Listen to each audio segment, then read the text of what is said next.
Hello and welcome সকলকে। আমি অরিজিৎ, তোমাদের সকলকে কম্পিটিটিভ গাইডেন্সে স্বাগতম জানাই। দেখো, তোমাদের একটা মোস্ট অ্যাওয়েটেড ভিডিও, যেটার জন্য আমি দীর্ঘ এক সপ্তাহ ধরে কাজ করছি, সেটা হচ্ছে আরআরবি এনটিপিসি সিবিটি 2 এর এক্সপেক্টেড ফাইনাল কাট অফ কি হতে পারে। মানে এখানে আমি তোমাকে 21টা জোনের একটা ওভারভিউ দিতে পারি যে তোমাদের যে জোন কোন ক্যাটাগরিতে আছো। ধরো কেউ ইউআর এ থাকতে পারো, কেউ ওবিসি তে থাকতে পারো, কেউ ইডব্লিউএস এ থাকতে পারো। কে কত নাম্বার পেলে তোমরা মোটামুটি একটা পোস্ট এক্সপেক্ট করতে পারো। আমি এখানে তোমাদের জোন ওয়াইজ আলোচনা, মানে ইনডেপথ জোন ওয়াইজ আলোচনা করব না, কারণ প্রতিটা জোনে কোথাও কোথাও 3টে ক্যাটাগরি, কোথাও 4টে ক্যাটাগরি, কোথাও 5টা ক্যাটাগরি, বিভিন্ন রকম আছে। কোথাও ট্রেন ম্যানেজার মানে 4টে 5টা তো মিনিমাম সব জায়গায় মোটামুটি দেখতে পাওয়া যাচ্ছে। এবার তার ভিতরে আবার দুটো করে ইস্টার্ন, সাউথ ইস্টার্ন, এরকম অনেক ভাগ আছে। তো সেক্ষেত্রে গিয়ে কি হয়, সেক্ষেত্রে অনেক জিনিসটা কমপ্লিকেটেড হয়ে যাচ্ছে আর টাইম কনজিউমিং হয়ে যাচ্ছে। মানে ধরো একটার, আমি কলকাতার মালদা জোনের ভিডিও অলরেডি দিয়েছি।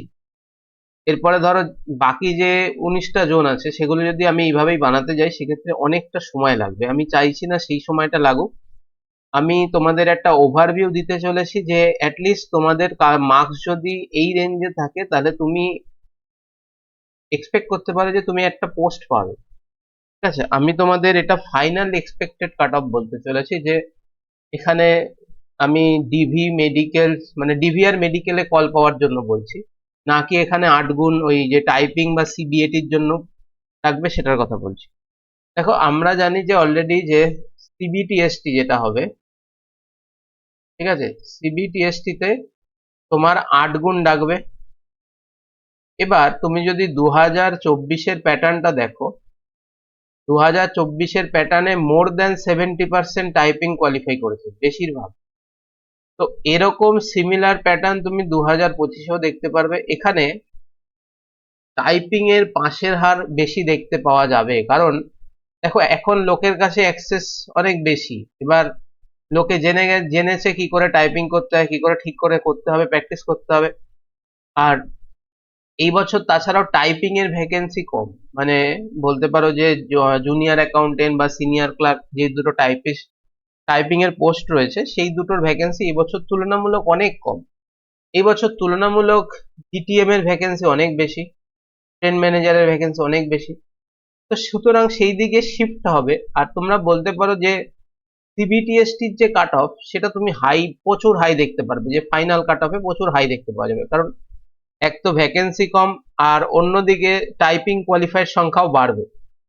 তো সেই সমস্ত দিক কনসিডার করে এবং র্যাঙ্ক মিত্র এবং র্যাঙ্ক গুরু যে ডেটা, এগুলোকে দেখে বা এটার উপরে বেস করে আমি তোমাদের সাথে একটি কাট অফ শেয়ার করতে চলেছি।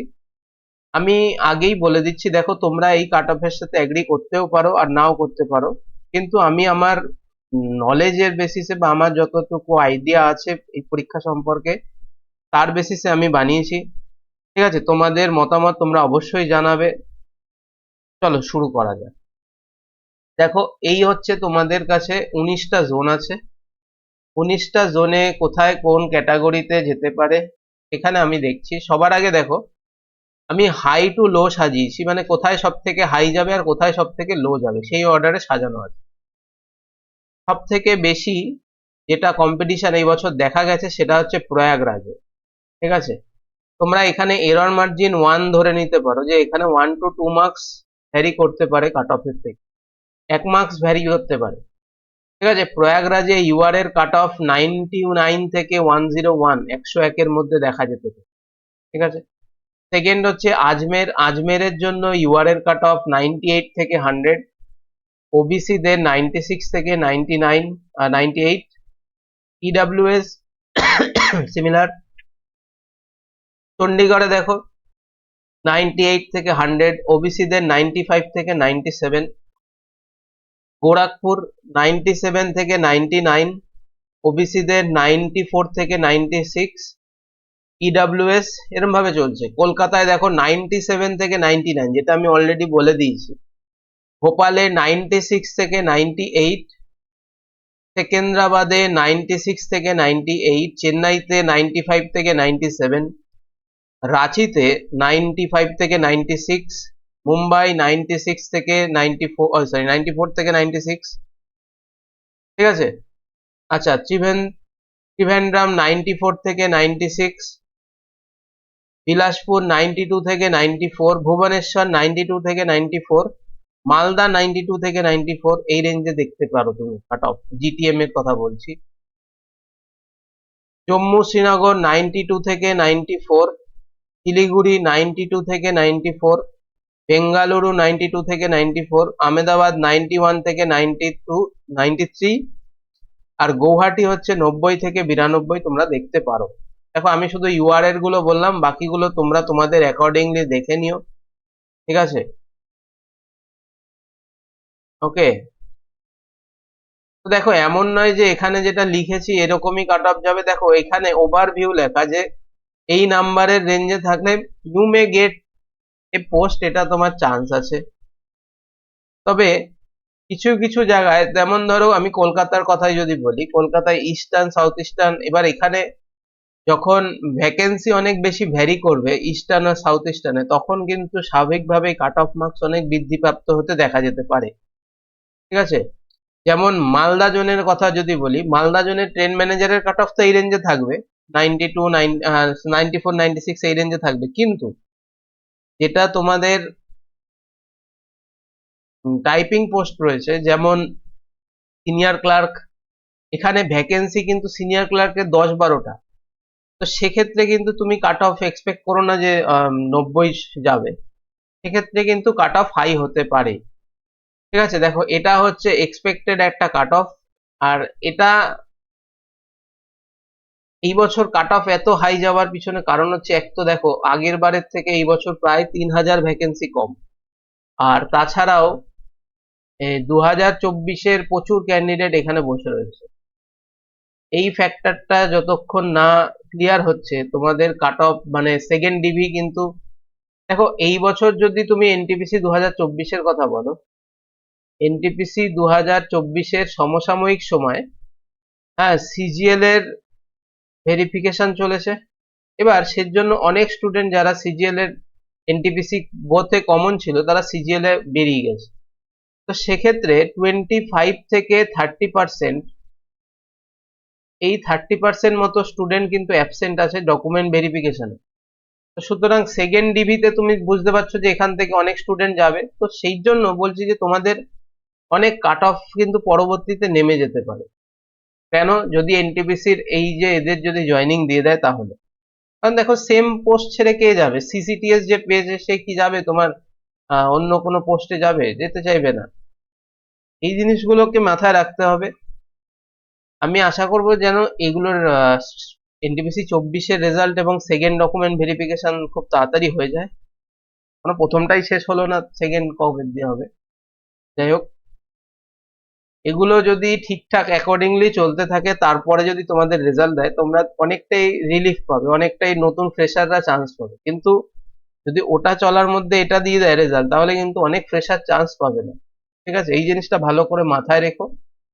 আর তোমরা দেখো আমার সাথে অ্যাগ্রি ডিসঅ্যাগ্রি যাই করো, করতেই পারো, তোমাদের ওপিনিয়ন তোমরা জানাও, কিন্তু একটা সিভিল ওয়েতে জানিও, যে এমন কিছু অভদ্র বা অসভ্য ভাষার, কদাচিৎ ভাষার ব্যবহার করো না, এগুলো শোভা পায় না, ঠিক আছে।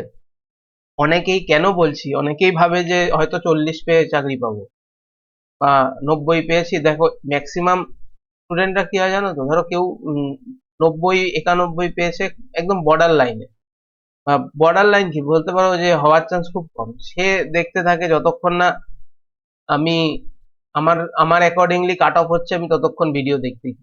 ভাই এগুলো করে কোনো লাভ নেই, যেটা কাট অফ যাওয়ার সেটা যাবে, আর কাট অফ হাই যাবে, ঠিক আছে। তো আমি আমার দিক থেকে আমার এই এনটিপিসির যে এক্সপেক্টেড কাট অফের সিরিজ ছিল সেটা শেষ করলাম এই ভিডিওর মাধ্যমে।